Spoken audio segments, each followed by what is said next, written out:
Gak ada yang menanyakan soal syutingku, ya udah. Aku juga tidak akan membahas soal syuting. Jadi semua aku pendam sendiri. Kalau aku lagi sakit karena stripping, ya udah aku cari dokter sendiri gitu. Bener-bener wah digembleng banget deh secara acting, digembleng di lokasi. Secara mentality harus mandiri, digembleng karena di rumah didiemin.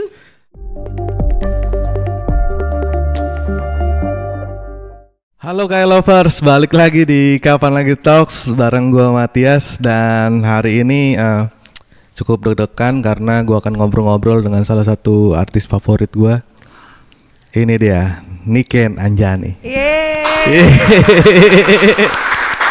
Bisa aja nih Kak Matias nih. Aduh, enggak, tapi beneran Kak. Jadi zamannya ojek-ojek itu Boleh disebut gak sih mereknya? Boleh kan? Zamannya Okejek itu aku pernah dengan sengaja nonton syutingnya di Tebet. Dan emang pas nyari kan ikannya dan aku dapet. Gitu. Ketemu gak kita akhirnya? Enggak, karena aku dari jauh. Ya. Takut. Oh mungkin takut masuk in frame syuting nanti malah diajak syuting. Ya, jadi Kang Ojek ya dong. Lebih cocok kan aku. Nanti barengan sama aku berarti kerjanya, kan aku Kang Ojek. Jadi waktu itu di Tebet, terus aku nontonin tuh. Terus berapa hari, 2 hari kemudian aku muterin Tebet lagi nyari-nyari. Wah, nggak ada. Akhirnya dapetnya di daerah Mampang, tapi waktu itu Kak Atika scene-nya.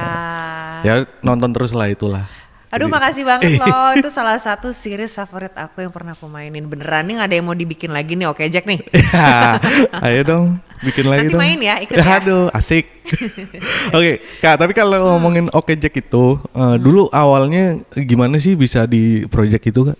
Jadi awalnya tuh waktu itu Net TV baru berdiri kalau nggak salah 2 tahun Ya. ya. 2 tahun itu aku diajakin untuk screen test. Jadi memang kalau di Net TV itu zaman dulu temanya tuh kalau screen test besar-besaran, mungkin kayak apa ya? Kayak aduh bahasanya apa sih, bukan beauty pageant, cuman kalau screen test tuh kayak on stage ditontonin dengan juri-juri gitu kan. Aku diajakin, nggak cuman aku, ada banyak banget teman-teman pemain yang emang diajakin. Dan by the way kalau di Net TV itu kalau mau main itu harus casting semuanya gitu kan. Nah aku screen testnya tuh sebetulnya untuk drama dan untuk walaupun aku kayak agak setengah hati sih untuk nggak kepilih itu untuk host gitu. Cuma kayak please aku maunya yang drama dong gitu, maksudnya aku maunya yang acting dong udah. Kebetulan lolos nih yang drama, tapi entah kenapa pas belum mulai syuting malah di shift sama Pak Wisnu Tama, kayak udah deh kamu kayaknya cocokan di jalanan deh. Hah maksudnya gimana cocokan di jalanan? Jadi debt collector juga. Nah itu kayak agak ambigu kan, maksudnya apa ya, kamu masuk aja di Oke Jack, kamu lebih cocok mungkin karakternya yang lebih itu kan lebih bukan urakan ya, tapi lebih sporty dan orangnya juga spontan. Kalau drama kan mungkin lebih dijaga, perempuan gitu. Lebih perempuan. Kalau ini lebih spontan, lebih ekspresif, kayaknya lebih cocok aku di Oke Jack gitu awal mulanya. Jadi justru aku screen testnya itu untuk judul lain, program lain yang drama banget, dan si host ini malah beloknya ke komedi. Tapi Kak kalau ngomongin perannya gitu si Sarah ini kan, tanpa mengecilkan peran Kaniken di proyek-proyek lain gitu, tapi Sarah ini kan aku notisnya di Sarah memang melekat sekali. Iya, betul. Sangat melekat di Kaniken gitu. Sebenarnya pengaruhnya setelah Sarah itu ke karir seberapa besar tuh? Wow. Pengaruhnya mungkin bisa bagus bisa enggak ya, karena memang orang-orang memang notice aku sebagai Sarah. Seneng dong, berarti orang-orang pada nonton filmnya kan, seriesnya kan. Cuman on the other hand, itu kan TV, dimana tayangan setiap hari Senin sampai Jumat dan selama 3 tahun. Untuk hilangin image-nya agak susah. Benar. Jadi takes time untuk aku bisa balik lagi ke dunia film. Karena maksudnya itu selain TV dan komedi, film pada masa itu kan cukup serius tuh, yang komedi agak jarang. Iya. Jadi kayak sementara kita mau main serius, gini ibaratnya kayak mungkin nonton itu gak sih Kak yang How I Met Your Mother? Oh ya. Kan ada si ceweknya tuh yang pacar. Aduh siapa namanya aku lupa. Tiba-tiba dia main di Marvel gitu. Jadi karena dia biasa komedi, begitu main di Marvel kok kayak gak serius ya. Nah itu aku alamin. Atau mungkin ngeliat Jennifer Aniston tiba-tiba main film nangis-nangisan, ada gak sih dia? Tapi intinya adalah mau seserius apapun orang masih ini Sarah nih gitu. Jadi emang akhirnya aku harus break hampir 10 bulan untuk ngilangin image Oh Sarah. sampai break? Sampai break dulu 10 bulan. Oh. Jadi makanya kalau ditanya kesannya kayak ini kan karirnya panjang banget nih waktunya, padahal sebenarnya di antara itu aku banyak harus ngambil break untuk ngilangin image karakter yang sebelumnya. Oh. Gitu. Jadi aku inget banget kok aku kelar itu akhir tahun di 2018. Terus aku baru mulai syuting pertengahan tahun 2019. Hampir ya 10 bulan aku break. Gimana kak caranya itu ketika break itu? Nah, aku mengambil pekerjaan yang lain misalkan. Jadi kayak memang aku akhirnya larinya coba ke acara. Emang bukan bidangku sih, kayak hosting apa ya? Kayak acara traveling. Oh. Gitu, acara traveling. Jadi untuk orang tuh mulai lupa dengan karakter Sarah biar jadi Niken lagi. Setelah jadi Niken baru aku bisa ngambil peran-peran lain di film gitu. Karena kalau nggak bisa hilang juga kan Mas. Iya. Nanti lupa. Apa sampai sekarang masih Sarah? Masih kok. Masih ada yang manggil Sarah? Masih. Sampai pernah aku waktu itu naik ojek kayak Mbak Sarah gitu, kayak itu baru tahun ini. Oh. Itu Mas, saya rambutnya udah bondol loh Mas, masih dipanggil Sarah. Dan ada momen di momen itu ya, karena ada Kaniken, ada Ibnu, ada Atika. yang ceweknya ada Atika gitu. Ada driver online yang ojol gitu yang kalau cewek tuh disebutnya si Sarah atau karakternya si. Oh ya? Iya. Aku baru tahu. Iya loh. ada. Oh, kemana aja aku selama ini aku baru tahu. Sambil segitunya karena di tahun itu sangat fresh ya, Ya, ide dari series itu. Betul, dan syutingnya juga fun banget walaupun kita stripping setiap hari tapi sehat banget, nggak pernah kelar malam kayak orang kantoran padahal tukang ojek gitu, happy banget kita. Oke nih kak, masih bernostalgia dengan masa lalu. Jadi aku punya video interview Kaniken, ntar coba tebak nih di tahun berapa dan ini tentang apa wawancaranya gitu. Takut. Ya kita lihat. Aduh gimana nanti ya kalau kita dosa-dosa dibacain ya. Enggak dong. Oh my god, make up-nya tebal banget. Hey, kok di approve sih gue begini? Oh my god, matanya menor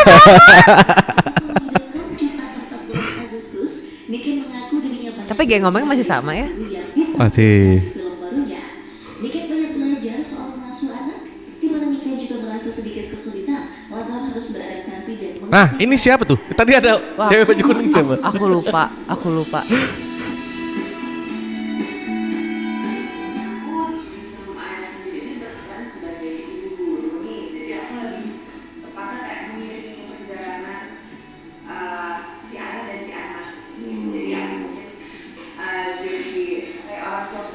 Oh no, udah dong. Malu deh.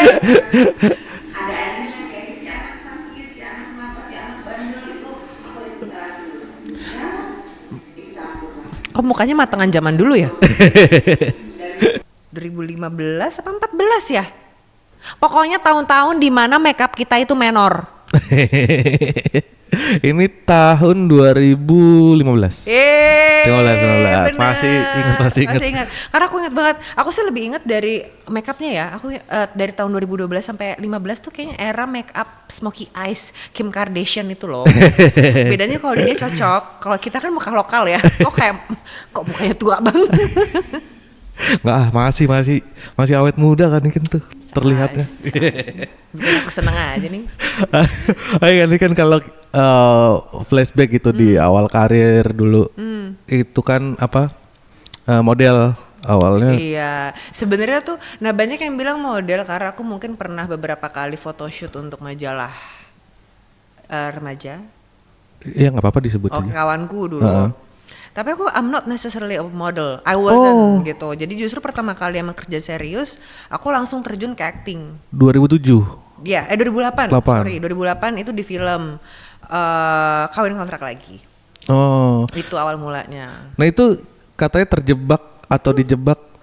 Biasanya kalau anak-anak zaman dulu ya. Jadi gini, karena dulu aku itu sekolahnya tuh dia sekolah SMA gaul. sekolahnya gaul ya, bukan aku ya, aku nggak gaul. Teman-temannya banyak yang emang SMA 6 nih guys. SMA 6. betul. Masih gaul nggak sih? Masih ya? sampai sekarang nggak bisa hilang itunya. Wow. Nggak bisa hilang. 673. Iya, itu bener tuh, serem-serem banget isinya. Banyak artis. Iya. Nah, jadi teman aku tuh banyak sekali yang artis.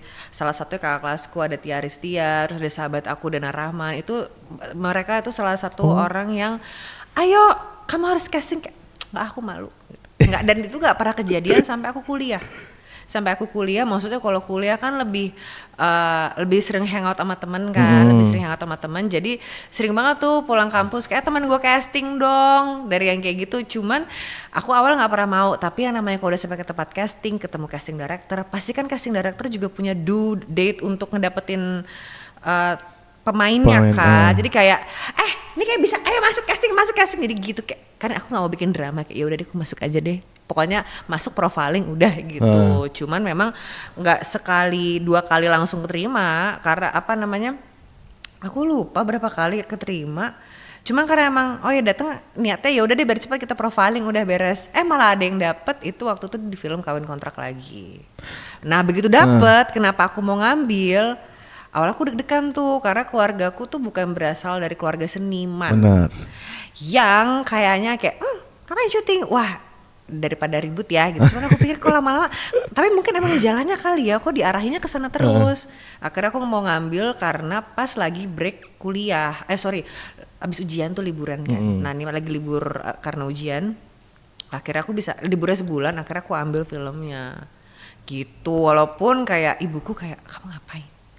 Bahkan gak cuma satu keluarga kecil, sekeluarga besar komentar. Oh, gitu. Tapi apa yang ngebuat nggak disetujui waktu masuk ke apa karena jenjangnya belum tahun itu belum kelihatan atau seperti apa? Iya namanya juga ini ya, kalau mungkin karena keluargaku tuh rata-rata kerjanya tuh corporate atau mungkin perbank, ya pokoknya yang kerja kantoran lah gitu. Mungkin melihat pekerja seni tuh nggak stabil. Mungkin ya maksudnya seperti yang teman-teman tahu mungkin sekali ya rame-rame, sekalinya santai-santai gitu, tapi memang cara kerjanya kan beda. Terus juga mungkin karena mereka nggak kenal dengan dunia seni itu seperti apa gitu, jadi karena nggak kenal pada ketakutan lah, ngapain nih anak satu tiba-tiba melenceng dari kebiasaan keluarga gitu awalnya. Tapi aku digituin karena mungkin emang karena panggilan juga. Terus aku ngerasa aku suka dunianya, aku nggak mau dilarang-larang gitu. Jadi emang awalnya tuh aku sampai sempat berantem diem-dieman setahun aku ngambil itu pokoknya stripping. Jadi pertama-tama tuh film dulu, lalu selesai kuliah aku cobain stripping karena aku pengen tahu sinetron tuh kayak apa sih gitu kan. Strippingnya kebetulan rezekinya dapat stripping langsung bertahan setahun. Nah itu setahun aku diem-dieman. Waduh. Enggak, tapi maksudnya kayak aku mau nunjukin juga kayak enggak kok, maksudnya bukan berarti beda, bukan berarti jelek. Iya. Ya mungkin emang jalan kita beda-beda, mungkin aku bisa berhasil di sini kan kita nggak pernah tahu. Cuma let me try gitu. Cuman yang pas diem-dieman lumayan juga tuh setahun. Apa namanya kayak diem-diemannya bukan yang berantem gimana sih, kan tetap kita butuh restu orang tua. Iya. Tapi lebih dia nggak ada yang menanyakan soal syutingku, ya udah. Aku juga tidak akan membahas soal syuting, jadi semua aku pendam sendiri. Kalau aku lagi sakit karena stripping ya udah aku cari dokter sendiri gitu. Bener-bener wah digembleng banget deh secara acting, digembleng di lokasi. Secara mentality harus mandiri, digembleng karena di rumah didiemin. Tapi diem-diem biasanya orang tua tuh mantau ya kayak? Pasti mantau. Mungkin karena nggak kenal, ya namanya orang tua kan pasti kepengennya bikin anaknya nyaman ya.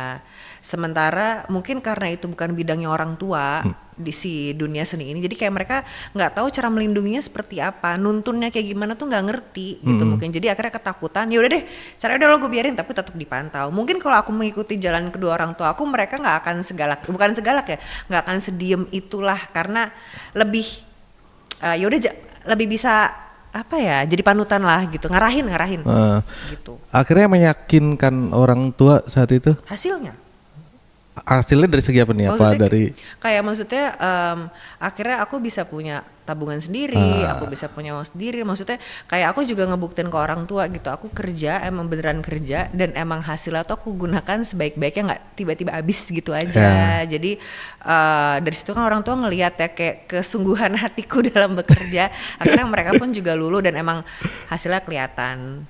Nah, terus kalau misalnya dulu mengikuti nggak mengikuti kata hati gitu untuk terjun ke dunia acting, Niken Anjani ini jadi apa? Nah itu dia tuh, aku juga sempat berpikiran hal yang sama. Jadi aku sampai sempat magang karena memang kampusku kan mengharuskan magang ya. Aku kerja kantoran seminggu doang, itu aku stres banget. Kayak oh my god, aku kerja kantoran seminggu, aku mau jadi apa? Suruh ngetik depan komputer sakit pinggang. Maaf banget, tapi maksudnya pekerjaannya tuh hebat banget. Kalian bisa mengerjakan itu dengan baik gitu kan. Kayak aku amazed dan sangat adore yang dikerjakan di kantoran gitu. Cuman aku kayak ini caranya gimana sih, kalau orang bisa kayak gitu, gue gak bisa. Atau aku stres banget itu, padahal cuma seminggu. Terus aku juga mikir kayak kerja kantoran gak bisa. Aku lumayan orangnya suka dengan bukan freedom juga sih, tapi ya di luar. Kayaknya kalau aku bisa milih, aku akan menjadi aktivis hewan. Kenapa? Emang Aku suka suka binatang. Jadi emang kayak jiwaku tuh yang suruh duduk diem gitu nggak bisa. Nah, aku bingung kalau aktivis hewan, tapi harus pakai pekerjaan ya. Aktivis hewan tuh pekerjaan loh, bukan? Maksudnya harus pakai penghasilan. Oh, iya. Biar bisa nolongin hewannya. Oh Kalau aktivis iya, kan aku nggak benar. digaji loh. Iya kan? Emang ada pelihara apa Kak? Aku pelihara, tapi memang aku tahu diri, jadi aku selalu maksimal 2. Oh. Tapi aku miaranya sekarang lagi kucing, dan kucingnya tuh selalu kucing yang bukan kucing ras, aku kucing kampung. Ya emang ada yang sakit, aku urusin, nanti jadinya gendut dan semok dan sehat gitu. Tapi maksimal 2 karena aku yakin kalau lebih dari 2 takutnya nggak kepegang. Oh iya. Sama aku malah jadi aku menelantarkan lagi di rumah gitu kan. Jadi aku hanya 2 maksimum. Oke. Per era. Per era. Berapa tahun tuh era? Aku dari SMA sih. Oh. Dari SMA selalu punya kucing sampai sekarang. Udah berapa tahun, banyak deh, jangan dihitung tahunnya, ntar ketahuan umurnya. Ketahuan umurnya. Ke Wikipedia aja kalau. Oh iya bener juga lagi. Nah, Kak, sepanjang karir gitu, tadi dari 2007-2008 gitu sampai sekarang, pernah merasa yang kayak down gitu sampai akhirnya kayaknya gua harus cari yang lain deh, atau seperti apa? Kalau mungkin ada 2 fase ya. Kalau down itu aku justru yang tahun-tahun belasan itu aku nggak down sih. Aku lebih kayak mungkin masih muda ya, masih semangat yang pencarian jati diri. Gue tuh mau kemana sih? Ke acting atau ke hosting? Maunya ke nyanyi tapi nggak bisa nyanyi ya. Satu-satunya yang belum dicoba nyanyi ya Kak? Nah, tapi kayak nggak bisa deh. Aku tahu diri. Aku latihan vokal dulu. Bisa autotune gampang sekarang. Jadi AI dong. Ada sih waktu dimana aku bingung nih, aku maunya kemana ya, acting, film udah, sinetron udah, FTV udah, hosting udah. Nah cuman begitu hosting tuh pekerjaan yang sebenarnya sangat-sangat menyenangkan menurutku. Bisa jadi diri sendiri, tapi aku malah nggak nyaman.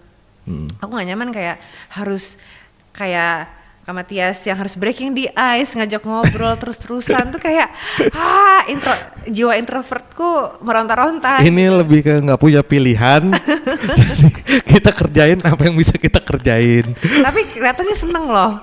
Ya seneng. Oh harus seneng ya. Semua senang. Jangan sampai gue take over kerjaannya nih. Canda. Tiba-tiba jadi ngos. Tapi maksudnya harusnya menyenangkan loh kan, ketemu orang baru, informasi baru setiap hari, ngobrol. Cuman aku ngerasa kok itu kayak bukan diri aku ya, gitu, yang harus jadi diri sendiri. Akhirnya aku memutuskan untuk pada 2016 aku memutuskan untuk oke fine, aku mau acting aja, that's it. Gitu. Makanya abis itu masuknya Oke Jack. Dari situ jadi, dan sebelumnya tuh aku sempet banyak vakum juga sebetulnya. Vakumnya itu tadi karena menghilangkan image dari FTV ke film, sinetron segala macam. Makanya mulai ngegas banget sebetulnya di tahun 2016 lah. Gitu. Ya kayak yang 2008 aja syuting setahun cuma 1. Terus kawin kontrak lagi karena lagi kuliah. Gitu. Oke. Kalau kan dari televisi gitu terus ke film sepanjang karir itu secara acting ya Kak, perubahan besar nggak di yang Kak Niken rasakan gitu? Perubahan Karena kan itu kan dari shifting dari televisi ke film layar lebar.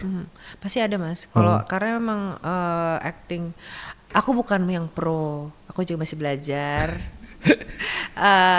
Tapi menurutku kayak acting di TV, di FTV, sekarang ada series, di OTT, di film itu semuanya beda banget. Kalau film kan layarnya besar ya, ngelirik tipis aja tuh udah jadi gesture yang besar gitu kalau di layar.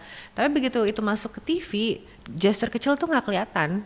Ngelirik doang tuh kayak apaan, kecuali makanya suka ada bantuan zoom kan. Benar. Kalau sinetron biar lebih tight. Itu apa namanya nggak kelihatan, jadi gesturnya harus lebih besar gitu. Kadang-kadang sebagai pemain pun perlu waktu untuk beradaptasi. Oh iya deh ini series, oh iya deh ini film, jadi cara membawakannya, cara berdialognya juga beda gitu. Berarti televisi terakhir yang Oke Jack itu atau Iya, Oke Jack. akhirnya langsung memutuskan untuk tadi sempat break, terus akhirnya ke acting lagi? Iya, sempat break dari yang Ayah itu terakhir.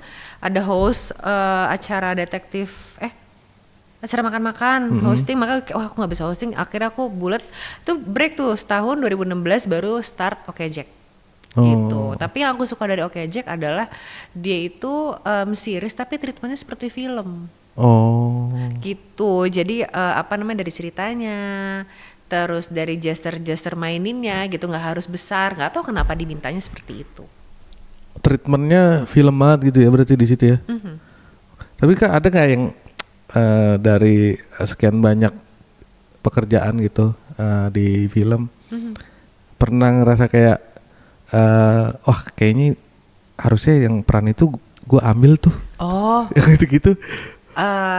Pasti tunggu ya, yang enggak sih, enggak, karena aku percaya setiap karakter itu memanggil pemainnya sendiri. Gitu. Jadi misalkan nih aku ditawarin, Mas deh, kakak, Mas apa kakak nih manggilnya nih? Aduh apa ya? Om. Jangan dong, saya lebih muda ini. Ya udah, oke Kak. Apa namanya, misalkan ada suatu peran ditawarin ke kakak, mau kalau emang belum jodohnya, mau kayak apapun nggak akan kakak yang main. Bisa tiba-tiba belok siapa gitu yang main gitu. Jadi emang aku ngerasa, aku percaya peran atau karakter tuh memanggil pemainnya sendiri. Tapi mungkin lebih sering kayak evaluasi dari ketika syuting terus filmnya jadi kan, nonton tuh terus kayak oh ini kayaknya gue harusnya lebih bisa. Nah itu sih selalu ya. Gimana tuh Kak? Itu selalu sih, maksudnya makanya aku kalau nonton filmku sendiri tuh suka sampai bisa merosot di bangku. Jadi harusnya gue bisa gini, harusnya bisa gitu sampai sekarang. Serius, nggak tahu kenapa, mungkin kita itu manusiawi kali ya, kita kan kepengen memberikan yang terbaik gitu, cuman pasti ada aja kurangnya. Jadi nggak usah ngomongin netizen, kita aja mengkritik diri kita sendiri. Kayak kenapa gue gitu ya, harusnya gue bisa gini nih gitu. Ya, tapi kan saat itu kan kita udah ngasih yang terbaik gitu, tapi begitu ngelihatnya aja kan. Iya betul, makanya kenapa kalau misalkan lagi syuting, aku nggak pernah sering-sering playback, malah kalau nggak pernah, kecuali kalau memang kebutuhan teknis ya, yang blocking atau mungkin adegannya agak complicated, ya teknisnya lah, jadi mau nggak mau kita playback. Tapi kalau nggak, aku percaya aja deh kalau kata sutradaranya udah oke, udah. Karena kalau nggak akan kelar nanti. Iya sih. Kurang take lagi, lama-lama marah-marah. Padahal sebetulnya film itu kan kerja kolektif ya, kerja kolaboratif, di mana mungkin yang menurut kita bagus, menurut yang kelihatan di frame nggak bagus gitu. Jadi kan kita perlu, paling penting justru matanya DOP, matanya sutradara yang lihat, oh enggak segini udah cukup, oh ya udah kita percaya mereka juga orang-orang hebat loh gitu. Malah mereka juga nggak mungkin ngasih kita yang jelek. Ngasih kan, kalau kita kepengen semuanya bagus, nggak cuman kita sebagai pemain, tapi filmmaker kan juga kepengen jadi bagus, nggak mungkin mereka ngasih yang jelek. Gitu kayak udah oke kok, padahal jelek gitu nggak mungkin. Kecuali kalau ya nggak sih, ya kecuali kalau memang ada satu hal dan yang lainnya, seperti waktu misalnya. Ya udahlah gitu ya, bungkusnya. Betul apa enggak ya? Tapi yang paling challenging nggak? Yang paling challenging? Apa ya? Lilis termasuk. Oh ya, si Lilis challenging sih.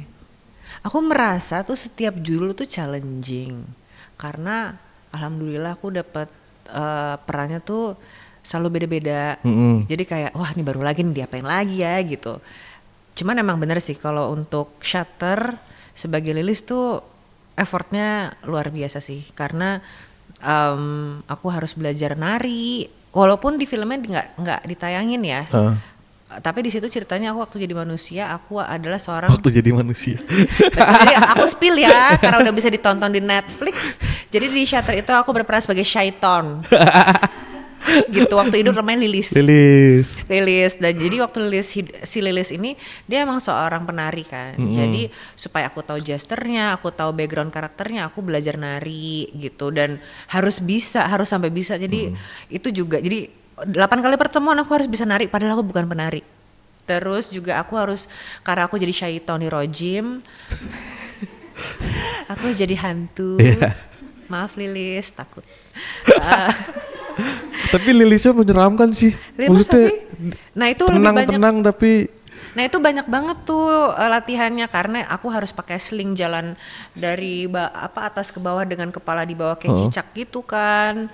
Jadi itu juga latihan. Aku latihan fisiknya lumayan, ada nari, ada latihan fisik untuk yang di sling-sling dibalik-balik lah badanku. Tapi at the same time begitu jadi orang dramanya tuh kuat sekali. Kan ada yang memang hantu aja atau manusia aja. Jadi kayak aku rasanya, oh ini rasanya kok semuanya ya gitu. Dramanya iya, horornya iya, actionnya iya. Gitu. Cuma maksudnya aku malah semangat sih challenging karena aku bersyukur aku bisa dapet peran yang berlayer-layer gitu. Jadi kita nguliknya juga makin seru. Oh, tonton tuh ya Lilis, si Lilis tuh Shutter tuh. Nah, tuh, tonton tuh dah. bagus. Nah, ada lagi nggak yang peran yang butuh effort yang lebih gitu?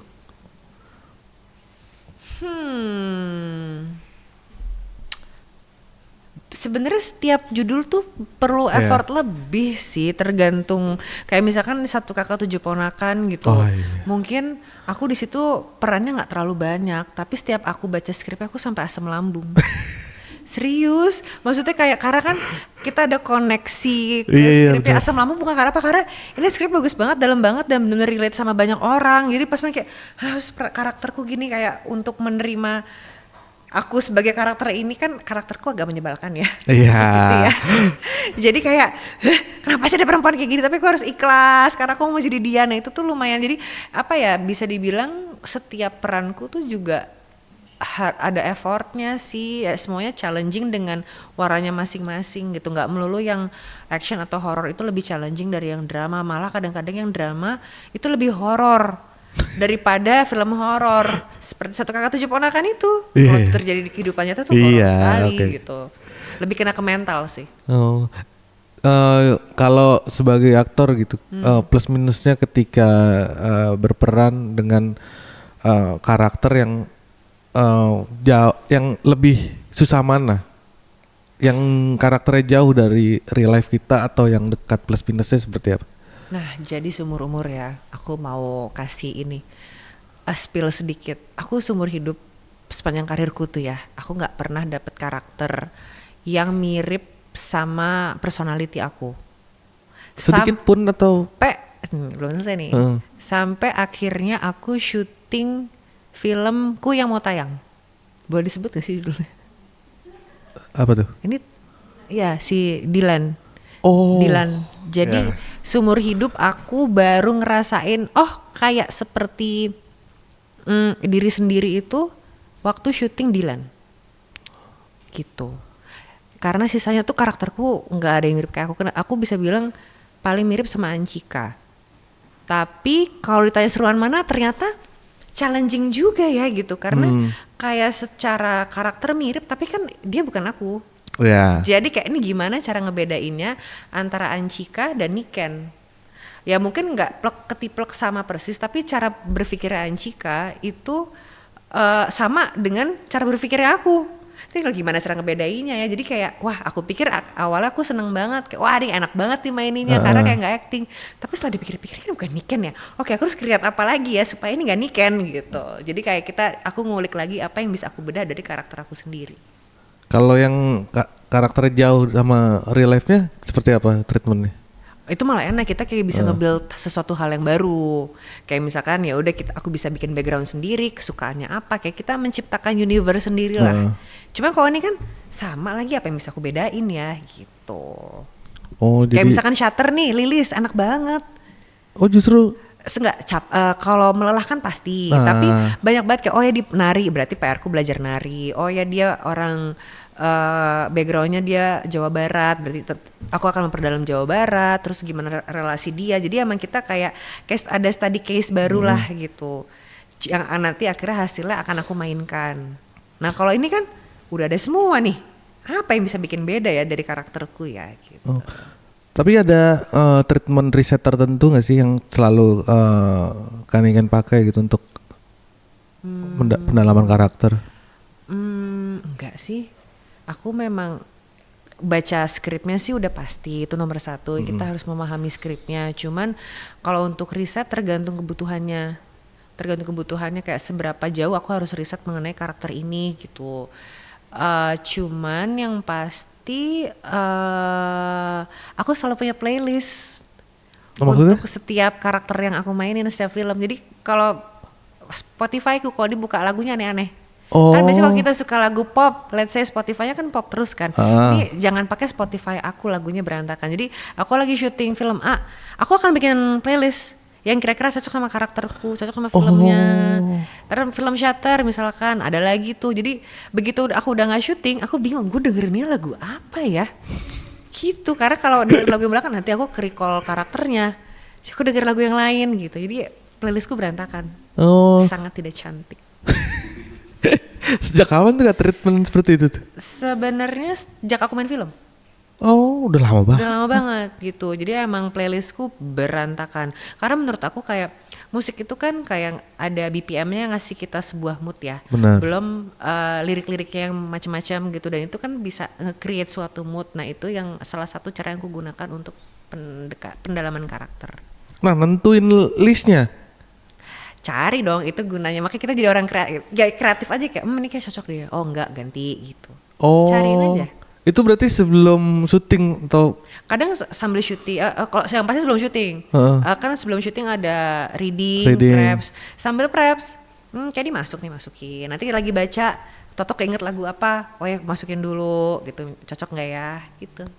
Oh, wah menarik ya, ini treatment yang cukup menarik lah. Lebih enak lagi kalau udah ada soundtracknya. Oh kan kadang iya. kalau soundtrack ini kayak bisa dipakai, tapi ini buat bagian ini, oke aku cari lagi buat bagian aku gitu. Itu kalau udah ada soundtrack kan jadi tahu ya mana lagu yang berarti feel-nya seperti itu. Gitu. Oh gitu. Oke. Nah kalau di terakhir di Ancika lagunya apa aja? Jujur, aku mau ngomong tapi enggak lagu 90-an pastinya. Aku mencoba mendengar lagunya kayak Sweat. Yeah. Terus aku dengerin lagunya pokoknya tahun 90-an aku lupa deh. Nggak aku save. Bahkan sampai lagu yang Noah juga aku dengerin. Kebetulan lawan mainnya kan dia kan kayak oh ya berarti dia. Terus dia mau ngisi soundtrack juga, kebetulan udah keluar hari ini jadi aku bisa ngomong gitu. Terus tapi rata-rata lagu-lagu ada satu lagu band Porter. Itu luar dong? Luar. Tapi setiap pas aku reading aku dengerin lagu itu band ya, dia band Inggris apa Australia aku lupa. Kok kayaknya feel-nya enak nih gitu. Jadi emang bener-bener banyak banget ada lagunya. Aku comot gitu. Tapi memang untuk dapat feel 90s-nya aku dengerin rock 90s zaman itu dan si lagu Porter ini dengerin deh Mas, enak banget. Porter. Oke. Itu enak banget. Ntar dicari. Jadi kayak kalau lagi motoran dengerin lagu itu di Bandung itu kayak enak gitu. Nah yang paling random, playlist paling random ketika wah aku sih random banget sampai yang aku lagunya Hans Zimmer bisa jadi playlist. Bisa jadi playlist lagunya Hans Zimmer yang nggak ada liriknya. Nih aku bukain ya sebentar. Itu pas jadi apa? Ada deh rahasia. Sampai lagu K-pop pernah loh. Gitu, tunggu aku cari mana playlist aku ya. sebentar tuh lagunya Dorian Marco, nggak ada yang tahu kan, Ruichi Sakamoto. Nah itu bisa jadi ini aku sampailah tapi sama waktu syuting Dilan itu aku dengerin banyak lagu Indonesia. Bernadia. Banyak kan lagunya, apa bingung nih ada playlistnya nih. Nanti lihatnya abis ini ya, jangan sekarang malu. Kayak lagunya masuk. Aku lagi dengerin. Lebih cari ininya aja sebenarnya ya, moodnya, feel-nya. Ya akhirnya aku jadi suka sama artisnya. Kalau K-pop deh. Kalau K-pop siapa yang? Kalau K-pop itu Heart to Heart, The Chase, BTS. Ada satu lagi siapa namanya namanya susah banget. Jungkook. Oh, Jungkook. BTS ya. Aku tuh nggak tahu, cuman kayak lagunya nyambung, judulnya ini, ya udah gitu. Aku masukin. Tunggu lagu Indonesia siapa ya? Kita buka Ardhito Pramono sudah pasti. Oh iyalah. Itu. Tapi kalau buat Dilan itu sebentar ya. Bernadia aku dengerin. Kalau buat keadilan tuh ada Sal Priadi. Tohnya dipakai soundtracknya kayak. Oh gitu. Jadi pas dong ya. Pas. Kayak pas ada lagunya, karena nggak ada yang announce kan, nggak ada announcement tuh pas. Bener-bener. Lagunya sama. Bisa juga nih gue. Gitu. Oke, nah tadi kan udah mention Anjika juga gitu. Nah ini kan ketika pertama dapet kabar akan bermain sebagai Anjika gitu. Waktu itu gimana prosesnya Kak? Dan gimana reaksinya saat itu? Jadi waktu itu tuh akhir tahun lalu ya kalau nggak salah. Tiba-tiba aku dipanggil ke kantor Falcon. Tapi aku nongkrong aja di sana. Tapi emang kantornya juga enak buat nongkrong sih. Betul. Ada kopi. Betul, kopinya enak banget. Iya benar. Makanya aku betah nongkrong di sana lama-lama. Tukang ngopi kita. Tapi memang nggak sengaja ternyata di hari itu ada PD Baik lagi main ke kantor, sepertinya lagi mencari pemeran Anjika. Aku nggak tahu, sama sekali nggak tahu. Yang pasti waktu itu udah dirilis kalau si Dilannya adalah Ariel Noah. Terus kalau nggak salah udah dirilis, si Anjikanya belum dapet nih gitu. Terus tiba-tiba PD Baik lewat, kamu jadi Anjika ya? Hah?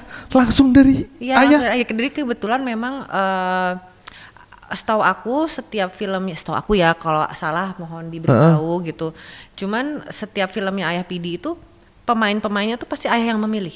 Iya. Gitu. Jadi nggak mungkin kayak orang lain. Jadi ayah ngelihat dulu orangnya, mungkin ya dengan caranya sendiri dia melihat mungkin gesturnya orang-orang ini, cara ngobrol orang-orang ini, maka dia bisa memilih pemain itu gitu. Termasuk aku akhirnya kayak, kamu mainnya jadi Anjika, tapi rambut kamu bondol, aman nggak? Aman, aku rambutnya emang udah pendek kan, kayak aman. Aku malah seneng ayah jadi rambut pendek gitu. Cuman sebelum itu terjadi pun aku memang udah baca buku Anjika. Aku memang kita penonton film kan, kita nonton semua film. Dilan aku malah nggak baca bukunya, tapi Anjika aku baca bukunya karena aku penasaran banget nih, ini apaan nih novel perempuan berambut pendek gitu kan. Terus begitu diajak ya otomatis ayah PD yang ngomong, aku happy banget kayak serius nih, karena aku udah punya gambaran Anjika ku sendiri karena baca bukunya. Jadi kayak yakin nih bener nih ayah, iya yaudah main ya, oh yaudah dengan senang hati. Awalnya gitu. Ya memang mungkin rezekinya. Besok main ke PH mana lagi gitu, coba deh Kak. Aku siapa tahu nongkrong nggak, tapi emang kayak waktu itu dipanggil nongkrong untuk urusan lain apa bagaimana lah gitu. Tapi memang nggak mungkin lah tiba-tiba datang dipanggil buat nongkrong kan. Kayaknya karena ada filmku yang sedang berjalan juga lah pada saat itulah gitu. Jadi memang ya alhamdulillah mungkin rezekinya Anjika. Tadi kan sempat dibilang ini adalah karakter yang dekat gitu dengan Niken Anjani di real life. Apa bagian mana yang? Semuanya lagi. Jadi mungkin kalau background enggak ya, secara aku bukan orang Bandung. Timur Tengah nih, orang Timur Tengah. Betul, Jawa Timur Tengah. Ayah Jogja, ibu Surabaya. Tiga lagi, makanya seneng banget kayak muka aku kayak orang Sunda deh, karena aku Lilis jadi orang Sunda. Oh iya, pas Lilis cocok Sunda banget kan. Mudah-mudahan yang ini ya. Miripnya tuh hobinya sama, introvert, senang dengan bubble sendiri, terus suka baca buku, suka makan duren, hari lahirnya sama. Hah? Hari? Iya, hari lahirnya sama. Terus kayak Ancika tuh suka rambutnya pendek karena menurut dia praktis dan simple. Itu kayak aku, Mas. Aku kan bertahun-tahun rambutnya kayak Iya. si Mbak Sarah yang pendek aja. Kalau emang ada event baru aku styling gitu. Cuman kesehariannya aku suka rambut pendek karena praktis. Jadi kayak sama seperti saya. Tapi ini aku ngomongnya dulu ya. Maksudnya waktu aku belum jadi Ancika, terus juga ya dengan hubungan dia sangat nyaman dengan dirinya. Maksudnya dia hubungan dia dengan Dilan atau mungkin cowok-cowok lain yang ada di novel itu, dia kan sangat nyaman dengan dirinya sendiri.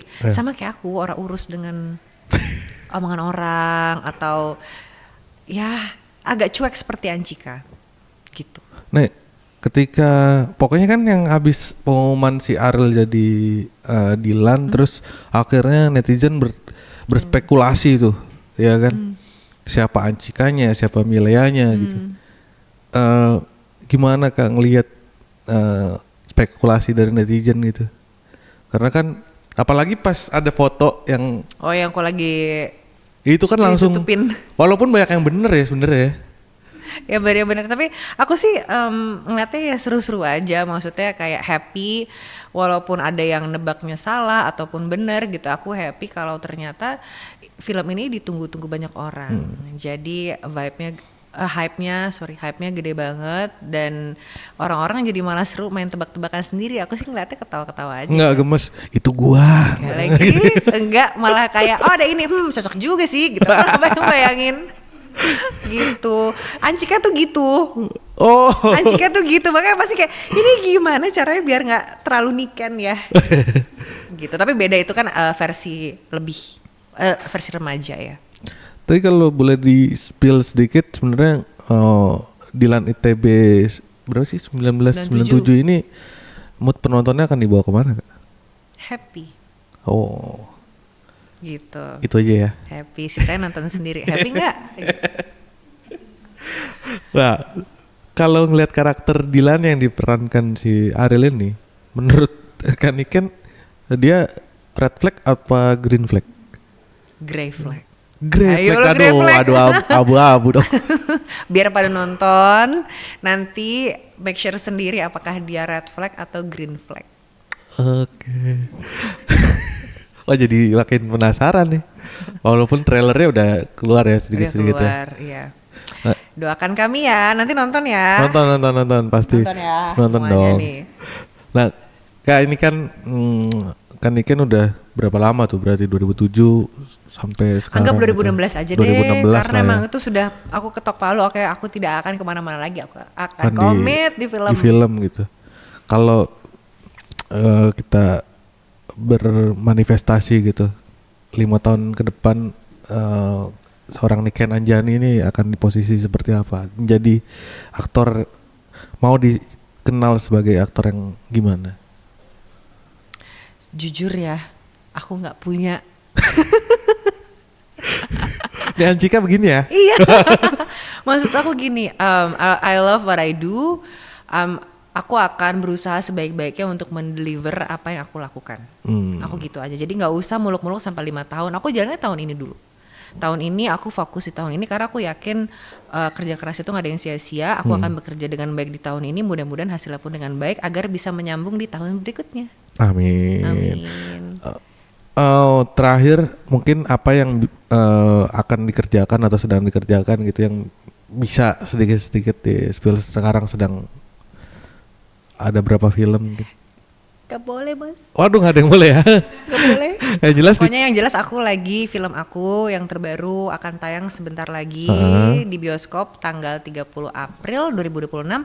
Judulnya Dilan ITB 1997. Oke, terima kasih Kak Niken udah mau mampir ke Kapan Lagi ngobrol-ngobrol di Kapan Lagi Talk. Sukses buat karirnya Kak Niken, sukses buat film-filmnya. Amin. Sukses juga buat Kak Matias. Amin. Semoga kita bisa ngojek bareng ya. Asik, mau. Atau nggak ini aja boncengin Ancika tuh. Ah mau? Iya kan? Iya. Di Bandung ya. Boleh. Oke, gas. Oke, oke Kak Lovers, tadi kita ada ngobrol-ngobrol bareng Niken Anjani. Kalau kalian fans sama Niken Anjani, selalu support karya-karya Niken Anjani, filmnya apapun itu yang dikerjakan Niken Anjani. Terima kasih Amin, Niken terima Anjani. kasih. Oke Kak Lovers, gua Matias pamit, sampai jumpa di Kapan Lagi Talk selanjutnya.